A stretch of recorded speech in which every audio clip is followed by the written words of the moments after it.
आओ सतगुरां दे गुरगद्दी दिवस के समय आपां सारे धन गुरु रामदास जी के चरणों में हाज़री लवाइए ते गज के आखो जी वाहिगुरू जी का खालसा वाहिगुरू जी की फतेह।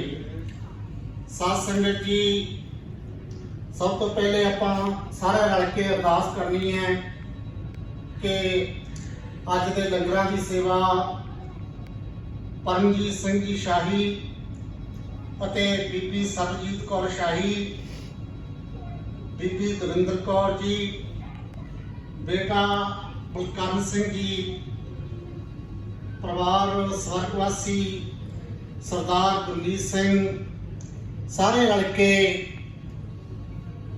बच्चों के जन्मदिन की खुशी दे विच बच्ची जसप्रीत कौर, बच्ची प्रवीण कौर ते काका अरविंद सिंह के जन्मदिन दी खुशियों दे विच सतगुरु का शुकराना करते हुए और सतगुरां के चरणों में अरदास करते हुए कल्ले ये ही नहीं, आपां सारे रल के सतगुरां ने दे चरणों में अरदास करनी है कि सतगुरु जी जिस मनोकामना नूं मुख रखते हुए सेवक परिवार शुकराना करने लई आप जी के चरणों में हाजिर हुए ने, तो खुशियों के विच सवेर तो लंगरां की सेवा चल रही है, लंगरां की सेवा कर रहे ने। तो सतगुरु इन्हां वीरां दे इन्हां भैन जी होणां दे जो इन्हां ने खुशियां मन दे विच रखियां सन, इन्हां दीयां खुशियां नूं फल लाने और चढ़दियां कला बख्शणियां, बच्चों नूं उचेरी विद्या के दान बख्शने, दीर्घायु बख्शनी, माता पिता के आग्याकारी गुरसिੱਖੀ जीवन बख्शना सतगुरु जी कामना करते हैं। असीं सारी संगत आप इन्हां दे सिर ते मेरा ते बख्शियां भरिया हथ रखना ते सदा चढ़दियां कला बख्शणियां। साध संगत जी, दूसरी बेनती है कि आप अरदास करते हैं हमेशा की तरह कि जेडे भी वीर भैन सतगुरां के चरणों में हाजिर होके अरदास कराउंदे ने, आपां दिलों कामना करनी है सारिਆਂ ਦੇ ਲਈ जिन्हां ने भी अरदास भेटा ये प्रवान करवाउणी है, तो आपां सारिਆਂ ने रल के ये बेनतियां करनियां सतगुरां के चरणों में। सब तो पहले सरदार अमरीक सिंह अपनी बेटी नवदीप कौर की सुख शांति के लिए अरदास करवा रहे ने, तो साध संगत जी हर मैदाने फतेह बख्शनी। श्री करमजीत नैयर जी बिल्डिंग सेवा के लिए $5000 अर्पण कर रहे हैं। सतगुर सच्चे पातशाह जी जिस मनोकामना नूं मुख रखते हुए सेवकों ने आप जी के दर ते ये माया भेंट की है, तो सेवकों दीयां शुभ मनोकामनावां पूरीआं करनियां, कारोबारां विच वाधे करने, सदा चढ़दियां कला बख्शणियां। गुरविंदर सिंह ते बीबी नीर सुख शांति की अरदास करवा रहे हैं। सतगुरु जी सच्चे पातशाह जी आप सदा चढ़दियां कला बख्शणियां परिवार ते, परिवार के विच सुख शांति वरताउणी, हर मैदाने फतेह बख्शणी। दविंदर सिंह जी सुख शांति के लिए अरदास करवा रहे हैं, तो आप सदा चढ़दियां कला बख्शणियां, सुख शांतियां बख्शणियां। दलजीत सिंह जी होठी सारा परिवार रल के सुख शांति की अरदास करवा रहे हैं, तो सतगुर सच्चे पातशाह जी आप सेवकों दीयां शुभ मनोकामनावां पूरीआं करनियां, सदा चढ़दियां कला बख्शणियां, हर मैदाने फतेह बख्शनी। सो साध संगत जी, दूसरी बेनती है कि जो आपां ने सतगुरां दा ओट ते आसरा लैके प्रोजेक्ट प्रारंभ करवाए सन, तो वो प्रोजेक्ट छेती ही आपां उहदियां खुशियां माणांगे। उत्थे वड्डे हाल दे विच बैठ के सतगुरां दे गौण गाया करांगे। तो साध संगत जी आप सारिਆਂ ਦੇ ਚਰਨਾਂ ਵਿੱਚ ਤਿੰਨਾਂ ਕਮੇਟੀਆਂ ਵੱਲੋਂ ਬੇਨਤੀ ਕੀਤੀ ਜਾਂਦੀ ਹੈ ਕਿ ਜਿਸ ਵੀ ਵੀਰ ਭੈਣ ਨੇ ਕੁਝ ਕਾਰਨਾਂ ਕਰਕੇ ਗੁਰੂ ਘਰ ਦੇ ਵਿੱਚ ਨਹੀਂ ਪਹੁੰਚ ਸਕੇ ਤੇ ਮਾਇਆ ਵੀ ਨਹੀਂ ਅਰਦਾਸ ਕਰਵਾ ਸਕੇ, ਤਾਂ ਹੁਣ ਮੌਕਾ ਹੈ ਕਿ ਸਤਿਗੁਰਾਂ ਦੇ ਚਰਨਾਂ ਵਿੱਚ ਜੋ ਸਤਿਗੁਰਾਂ ਨੇ ਆਪ ਜੀ ਨੂੰ ਮਾਇਆ ਅਰਪਣ ਕੀਤੀ, ਆਪ ਜੀ ਨੂੰ ਮਾਇਆ ਭੇਟ ਕੀਤੀ, ਤਾਂ ਆਪ ਉਸ ਮਾਇਆ ਦੇ ਵਿੱਚੋਂ ਕੁਝ ਜੋ ਮਾਇਆ ਹੈ ਉਹ ਸਤਿਗੁਰਾਂ ਦੇ ਚਰਨਾਂ ਵਿੱਚ ਜ਼ਰੂਰ ਭੇਟਾ ਕਰੋ ਜੀ। ਆਪ ਸਤਿਗੁਰੂ ਚੜ੍ਹਦੀਆਂ ਕਲਾ ਬਖਸ਼ਣਗੇ। ਤਾਂ ਜੋ ਆਪਣਾ ਪ੍ਰੋਜੈਕਟ ਹੈ 1.1 ਮਿਲੀਅਨ ਦਾ ਜੋ ਆਪਾਂ ਨੂੰ ਮਾਇਆ ਇਕੱਤਰ ਹੋ ਚੁੱਕੀ ਹੈ, ਤੇ ਆਪਣਾ ਜਿਹੜਾ ਪ੍ਰੋਜੈਕਟ ਤਾਂ 2.5 ਮਿਲੀਅਨ ਦਾ ਹੈ। ਤੇ ਸਤਿਗੁਰੂ ਬਖਸ਼ਿਸ਼ ਕਰਨਗੇ, ਸਾਨੂੰ ਸੂਝੀ ਬਖਸ਼ਣਗੇ ਕਿ ਅਸੀਂ ਕਿਸ ਤਰ੍ਹਾਂ ਉਸ ਮਾਇਆ ਨੂੰ ਖਰਚ ਕਰਨਾ ਹੈ। ਸੋ ਸਾਧ ਸੰਗਤ ਜੀ, ਤੀਸਰੀ ਬੇਨਤੀ ਹੈ ਕਿ ਜੋ ਨੀਰ ਵਾਲੀਆ ਜੀ ਕਾਂਗਰਸਮੈਨ ਵੱਲੋਂ ਇੱਥੇ ਚੋਣਾਂ ਲੜ ਰਹੇ ਨੇ, ਤਾਂ ਆਪ ਸਾਰਿਆਂ ਨੂੰ ਪਤਾ ਹੀ ਹੈ ਕਿ ਜਮਾਨਾ ਇੱਦਾਂ ਦਾ ਹੀ ਹੈ ਕਿ ਸਾਨੂੰ ਪੋਲੀਟੀਕਲ ਬੰਦਿਆਂ ਦੀ ਲੋੜ ਵੀ ਪੈਂਦੀ ਹੈ।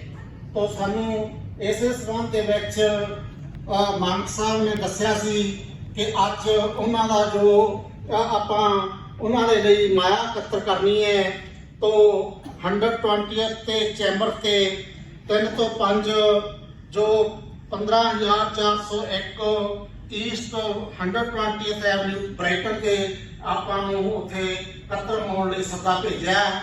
3 ਤੋਂ 5 ਆਪਾਂ ਸਾਰਿਆਂ ਨੇ ਰਲ ਕੇ ਉੱਥੇ ਪਹੁੰਚ ਕੇ ਉਹਨਾਂ ਦੀ ਹੌਸਲਾ ਅਫਜ਼ਾਈ ਕਰਨੀ ਹੈ। ਤਾਂ ਜੋ ਆਪਣੇ ਕੋਲੋਂ ਸਰਦਾ ਬਣਦਾ ਹੈ ਇਕੱਲੇ ਜੀ ਤੋਂ ਆਪਾਂ ਉੱਥੇ ਉਹਨਾਂ ਨੂੰ ਮਾਇਆ ਦੇਣੀ ਹੈ।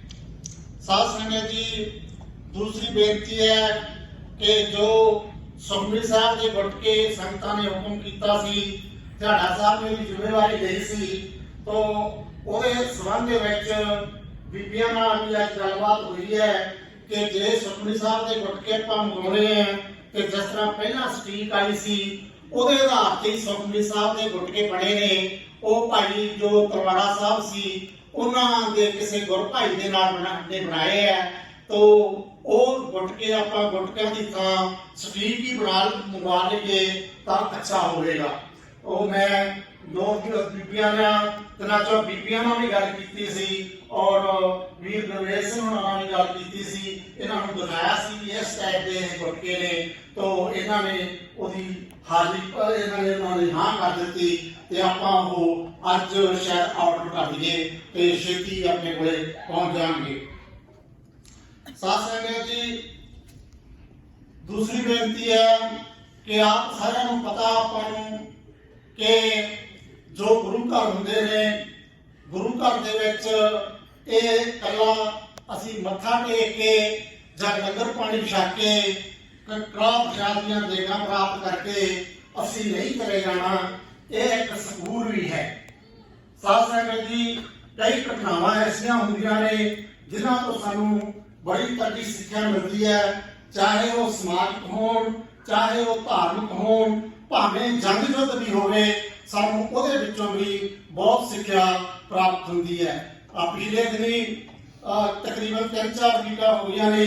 ਜਸਵੰਤ ਸਿੰਘ ਜੱਸੀ ਹੁਣ ਮੇਰੇ ਕੋਲ ਬੈਠੇ ਸੀ ਉਧਰਲੇ ਹਾਲ ਦੇ ਵਿੱਚ, ਤੇ ਇਹਨਾਂ ਨੇ ਕਿਹਾ ਸੀਗਾ ਵੀ ਜੇ ਸਾਨੂੰ ਕਿਸੇ ਜੰਗ ਯੁੱਧ ਦੇ ਵਿੱਚੋਂ ਕੋਈ ਇਸ ਤਰ੍ਹਾਂ ਦੀ ਪ੍ਰਾਪਤੀ ਹੁੰਦੀ ਹੈ ਤਾਂ ਸਾਨੂੰ ਉਹ ਪ੍ਰਾਪਤੀ ਗ੍ਰਹਿਣ ਕਰ ਲੈਣੀ ਚਾਹੀਦੀ ਹੈ। ਦਾਸ ਦਾ ਦਿਮਾਗ ਇੱਕਦਮ ਚਮਕੌਰ ਦੀ ਗੜੀ ਦੇ ਵੱਲ ਗਿਆ, ਜਿੱਥੇ ਗੁਰੂ ਗੋਬਿੰਦ ਸਿੰਘ ਜੀ ਨੂੰ 5 ਪਿਆਰਿਆਂ ਨੇ ਹੁਕਮ ਦਿੱਤਾ ਸੀ ਕਿ ਗੜੀ ਨੂੰ ਖਾਲੀ ਕਰ ਦਿਓ।